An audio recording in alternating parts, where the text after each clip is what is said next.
First date. Gnarly, bloody, grisly, intimidating, but how intriguing. Panic grew into a gnawing pain, a heavy blackness over my limbs of intimidation, expectations, suffocating, crippling, pathetic to where I finally stand limply, cross the dark, faint street, our eyes finally meet. Smile, smile, breathe, breathe. What? How? Why? What? Walls, please support my weight. My pathetic brain, my everything, for say my life depends on you. I'm not going to look at you. Giggle, giggle, what? Sure. Bluish lights, kind outfit, smaller than I thought. Talk, talk, now, pause. What? The lights, the people, her, hair, hide me, my eyes, act natural, drugs. What? No. What? Fuck. Talk, talk, smile, sing, laugh, talk, giggle. Solitude, imagination, childhood obsession. Confessions, bondage, drag, pop, electric. Bieber? Conciliation of fear and fascination, eased by intoxication, funny illustration, more laughs, more talk, date. What? A liking has grown in me. I feel safer now. Good. Losing balance on alcohol. I swing my hand back where she is. Our hands? What? Wow, but not today. Not your place. No. Yes. No. Yes. No. Yes. No. No. Okay. Taxi. Her. One free arm. Hug. Peck. On my hair. Wow. Call me. Okay. Okay. Happy Pride Month, everybody! Well, I don't know if you guys have noticed, but I have these two poetry zines in my outro, and I have never really addressed them. So today, I thought it would be really nice, because it's Pride Month, I'm gonna tell you guys about my poetry zine. So this poetry zine that I published in 2021, I know it's been a while, but hear me out, okay? So, at the time, I was fresh out of university, I was dating a girl at the time, and I decided to compile the poems that I wrote as a teen with my friend. So she helped me with the editing of the poems, and also she helped me pick the poems as well, and she helped me put together the graphics, because I don't know how to use fucking Photoshop! Yeah, alright. So it's called I Dreamt That You'd Love Me, but it was just a fallen fantasy. Yeah, it's very emo, okay? It's very baby gay, okay? These are poems that I wrote when I was a teenager, when I was in my early 20s. Basically, I was just discovering my sexuality. I was crushing on girls. Anybody studied in a Catholic girls' school? Yeah, so I was crushing on girls. I was, starting to date girls when I was in university. Actually, at the very beginning of my dating life, I mostly dated girls. So, yeah. I mean, I am bisexual. I am dating a man right now. Yeah, I know. When you're young and you're naive and you're fresh, out in the market, I guess you can say, well, that sounds really freaking weird. But you know what I'm saying. Like, when you start dating people, you get your heart broken. Like, sometimes, and maybe a lot of times, right? And a lot of that is in here. A lot of that is in here. It's like, I'm crushing on you, she doesn't know it, okay? And I've been fucking like, I'd be in the shadows just like, I know this sounds creepy as fuck, but like, I'd be in the shadows just like looking and like peeking and like, Oh my god, I'm so sorry. But like, oh, holy shit, like, oh, what a great time to, jeez, it was good to be young. I'm 28. Anyways, So I'm gonna read you guys a poem that I personally like very much. It's actually at the very end of the poetry zine here, so I'm just gonna show you guys real quick of what's inside. Like, there's this page that's dedicated to just a picture of a statue that I took maybe when I was in Glasgow, because I did go to Glasgow when I graduated university for like a little summer program thing, and yeah, you know, these are pictures that I took, and this is one with a carousel. My friend helped me crop it out because I don't know how to. Alright, and look at these freaking hearts. I didn't take pictures of these freaking hearts, obviously. My friend probably cropped them out on the internet somewhere, okay? I don't know. But don't worry guys, I did not photograph them, okay? They're not real heart organs. Anyways, you guys ready for this poem? I'm gonna read it to you right now. It's when I got my heart broken. Okay. Credits rolling. Dried eyes, red eyes, painful eyes, distracted mind, sunken eyes, pitch dark mind, plunging down a weight so sudden like a tight wire snapped, loosened, down the lift that carries each Pride Month, each struggle to stand through even by itself, an emptiness made familiar, since the moment of her presence, to swaying longing of nothingness, far grope at false fancy in plain air, to disappointment of her real absence, by so frail a means that failed our distance. Her alienates and alienated, there, like the last shot of a parting character into the crowd of the world of the ordinary, pain, nostalgia, pain, a destroyed fantasy, as real, meaningless as it could ever be. Guys, I know I'm reading it like it's goofy as shit, but girl, I was heartbroken as fuck at the time, okay? Oh god. But I'm ecstatic right now, cause it's, you know, it's past, you know, it was years ago, like probably 7 years ago when this happened, so I'm not like, you know, I'm not exactly troubled by it anymore. And looking back at the poems that I wrote, it's always interesting, you know, looking back at the poems that you wrote as a kid, as a teenager, as a young teen, like all the angst and all of the like crushes and like all of the stuff that's going on the inside, you know, it's so much. And sometimes, you know, probably when I'm not in front of the camera, because now I'm hyper as shit, I don't know why, but it's probably because it's so freaking hot right now. And I don't have the aircon on because, or the fan, because I'm just afraid that they're gonna make noise, okay? So I'm probably rushing a lot of this because I'm like freaking sweating and I'm so freaking hot, and it's my problem, okay? I'm sorry guys. I'm sorry that I'm talking so freaking fast and I'm so freaking hyper.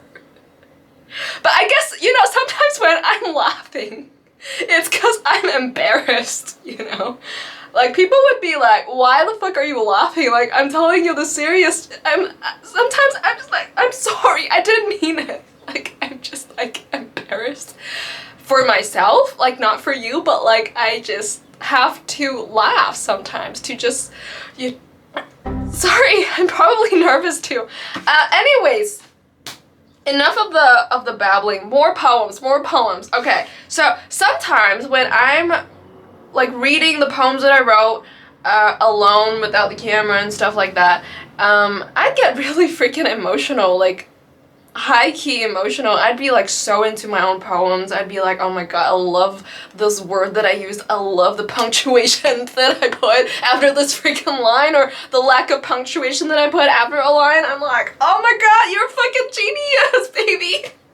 And I'd be like, oh my god, I love myself so much, and I love that I've been through all of this shit and I'm here and I'm alive, and you know, it's you just have to give yourself a round of applause, you know, as somebody who has been through quite a bit of drama in the family, and also this just being bisexual and queer in this place, you know. I live in Hong Kong. They're not exactly, not at all actually, they're not accepting, but but you know, it's a lot of just seeing how I have grown and just empathizing with this baby me about how I was feeling and stuff like that. Okay, enough of the babbling. I'm gonna choose another poem, and I'm gonna from here. Okay. By the way, I almost forgot.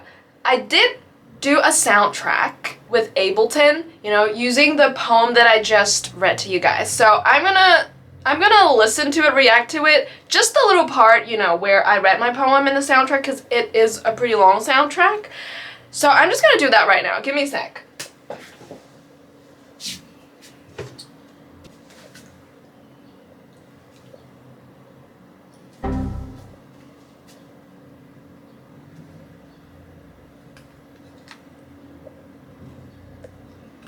All right.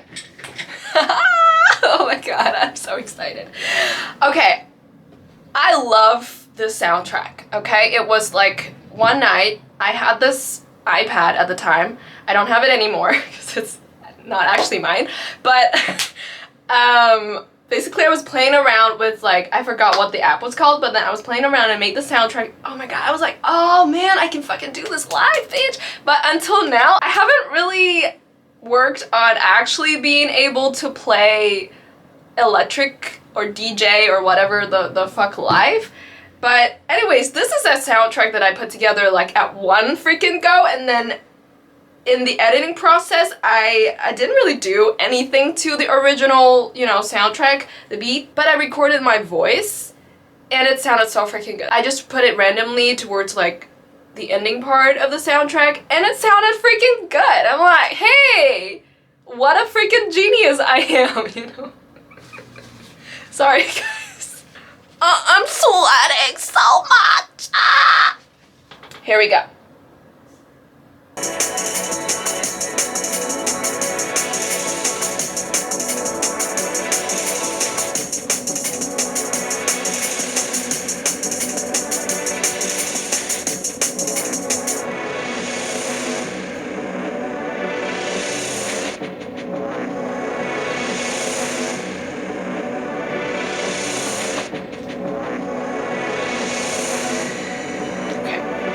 Coming.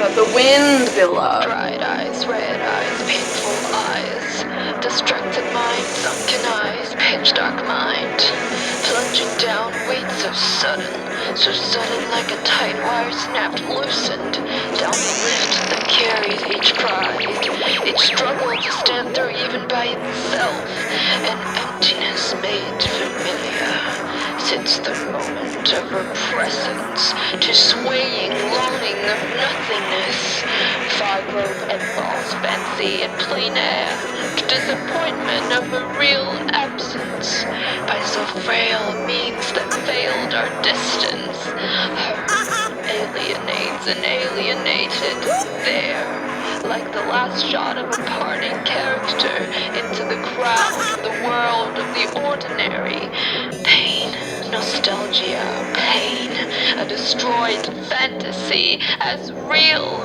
meaningless as it could ever be.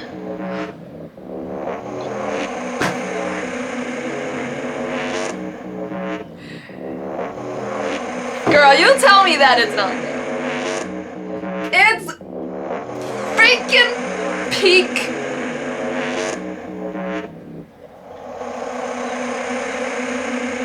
Okay. Yeah, that's what I'm talking about. I'm a freaking genius. All jokes aside, I enjoy writing poetry. It's always been my means of expressing myself using words, and when I was in a really, really dark place as a child, you know, and as a teenager, as a young teen, you know,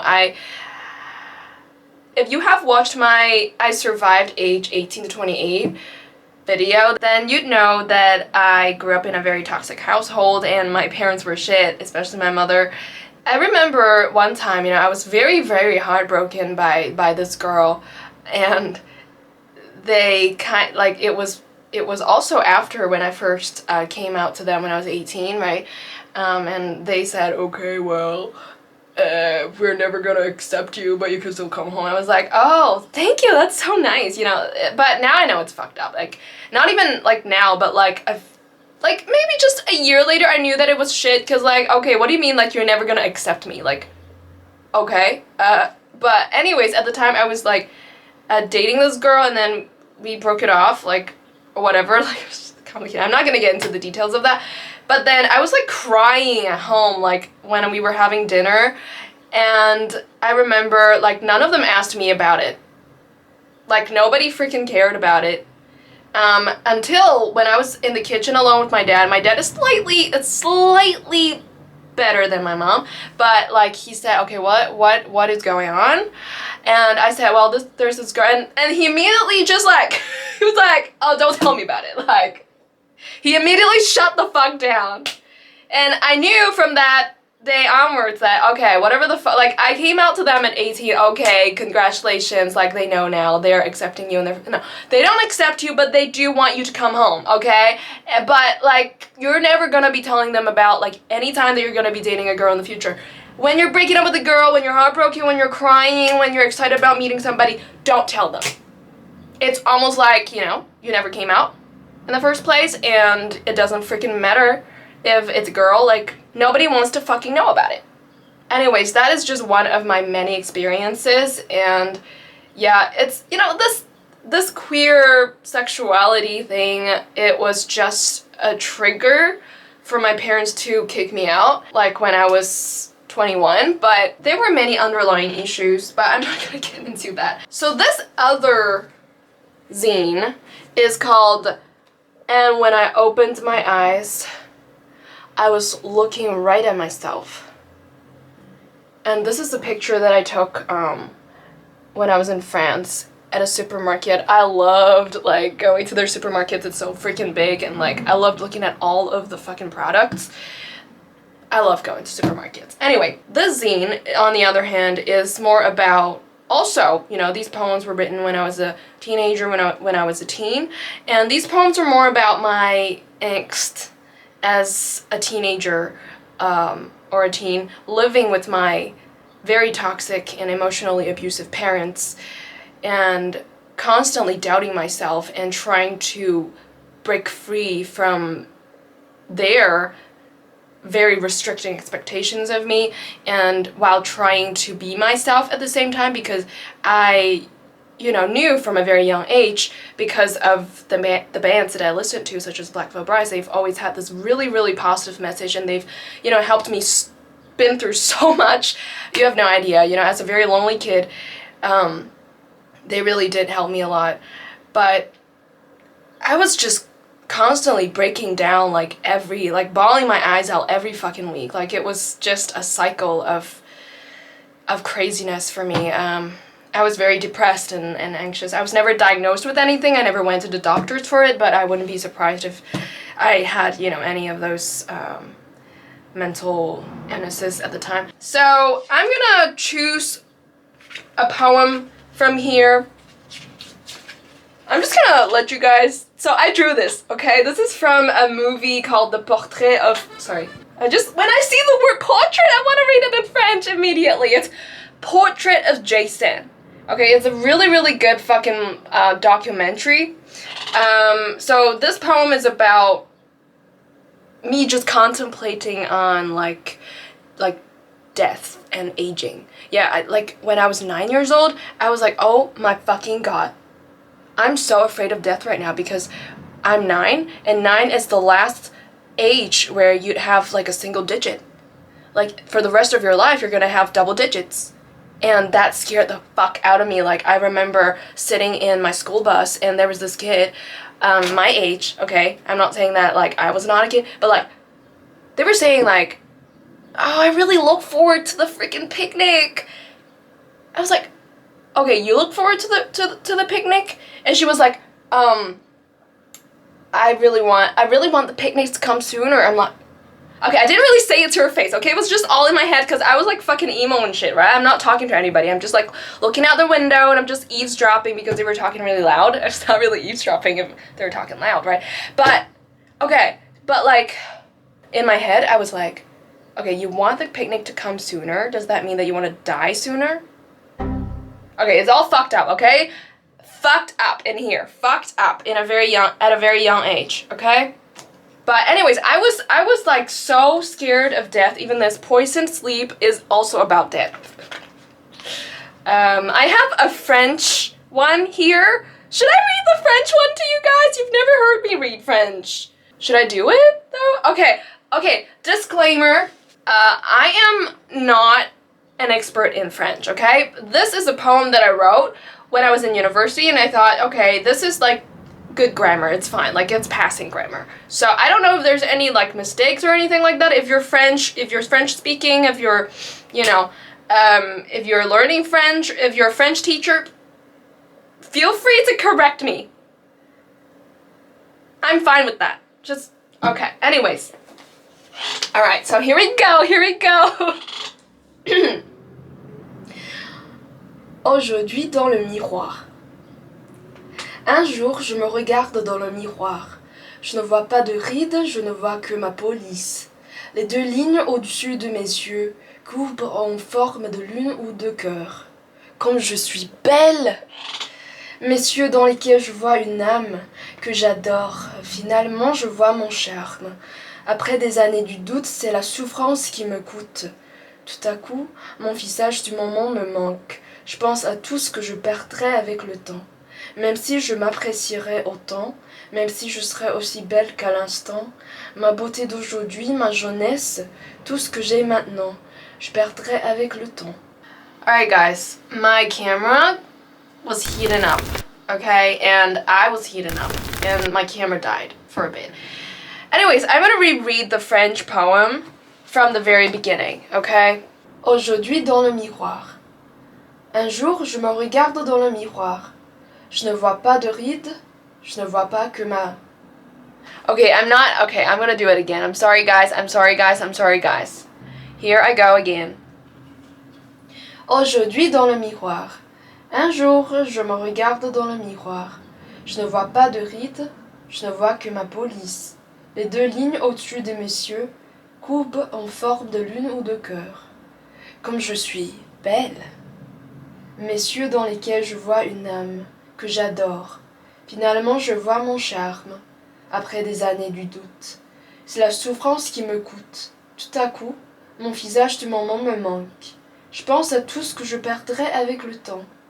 Même si je m'apprécierais autant, même si je serais aussi belle qu'à l'instant, ma beauté d'aujourd'hui, ma jeunesse, tout ce que j'ai maintenant, je perdrais avec le temps. Chaque seconde qui passe ne signifie que chaque pas plus proche de la destination fatale. C'est la seule réalité qui existe, qui vraiment existe, dont moi ne jamais pouvoir échapper. Mon visage me manque, je me manque, puis je m'effondre en larmes, parce que je m'aime. Pour ce que je suis aujourd'hui. And there we go. For those of you who don't speak French, this poem is about me looking into the mirror and just missing the face that I have at that moment and thinking about how even in the future, if I were to, you know, be very proud of myself, you know, be like appreciative of myself and that I love how I look, I will never have that same look back. And I was just being very nostalgic in the moment. Yeah, emo shit. I'm gonna read one that is in English. I'm just gonna show you guys a bit of the graphics. Okay, I'm gonna read this one. This little dust ball. This one is like, it's just me being, like, me just constantly plunging into this void. Even when I was, you know, living away from my family, when I was in university, I was living at the university, but I would still be like constantly very hopeless. I would have this hopelessness in me, and that I would, once again, I would break down maybe every month, you know. I was, I guess, recovering from whatever the fuck was going on in my family. So, here we go. This one is called This Little Dust Ball. This little dust ball inside my head accumulated from days and days or hours and hours of tension, of my nonstop organization. Little dust and bigger dust and all sorts of dust together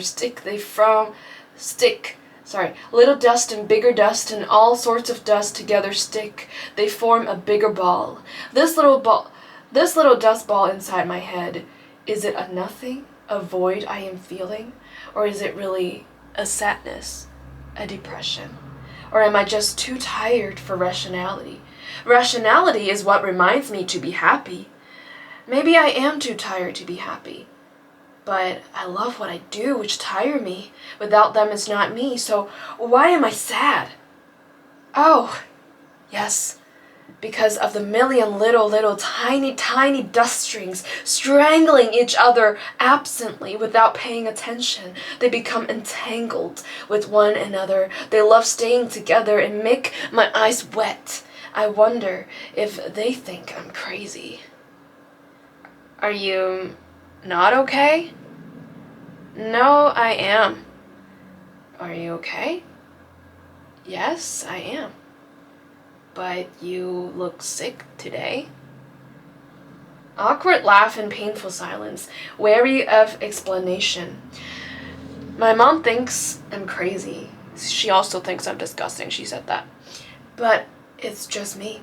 This little dust ball is my personality. This little dust ball likes playing with my head. This little dust ball visits me once in a while, like a friend. Don't ask me why, although I wish I could answer. I really don't know how to. I don't know. It's just there. Inexplicable. It's just there. Like, I'm there. And voilà. Okay, so there we go. We have other poems in here. It's, you know, it's a lot of different poems, but all directing towards the theme of existentialism and also like the angstiness of coming out of a toxic, controlling family, and homophobic family too. So there we go. I published these two scenes actually after they kicked me out, so fun. Haha, fun, and they even got a copy of these. Isn't that fucking crazy? Yes, I did crawl my ass back to them after they kicked me out. That is a trauma response as well, okay? Don't judge me. Anyways, happy Pride Month! Yes, it was very vulnerable of me sharing face-to-face, not really face-to-face, but reading to you guys like this, you know? The poems that I wrote when I was, you know, in a very troubling time. But I feel like, you know, maybe you could relate to me a little bit, you know, on the queer stuff and also maybe on the family stuff and maybe just the family stuff or maybe just the queer stuff. I mean, I really hope that if you're queer, you do have a very supportive family. That would really be very, very, very good for you and also for the whole society and even for me to hear. So anyways, thank you guys. Thank you guys so much for being here. Thank you guys so much for watching this video, for listening to me babble. I like to babble, yeah, and I get very nervous sometimes because I am quite anxious as a person, but there we go. I'm glad that I can share these poems with you. If you want to hear my other poems, I can make another video. Just let me know in the comments if you like this format, if you like hearing me read my poems. I do enjoy reading them because I do like to kind of perform them in a way. I do think about my poems as things that I can perform. Or maybe one day they will translate to lyrics for songs that I will be writing in the future. I'd really hope that I could do that. Instead of just SoundClouding the stuff, I wish that I could one day, you know, make actual songs. That'd be really freaking cool. Can you imagine that? Anyways, guys, thank you so much for watching. If you haven't subscribed, please do subscribe. I know that some of you guys come from the US. from the UK, from all over the freaking world, right? I love you guys so much. Oh my gosh, I am so happy that I can reach audience that far. Again, you know, if you're also in Asia, please also support. If you're part of the queer community, also please leave a comment and leave a like, and yeah, feel free to share your story with everybody. I'd really like to hear about it, good or bad. Good or bad. Okay. Alright, stay bomb, stay fire. Bye.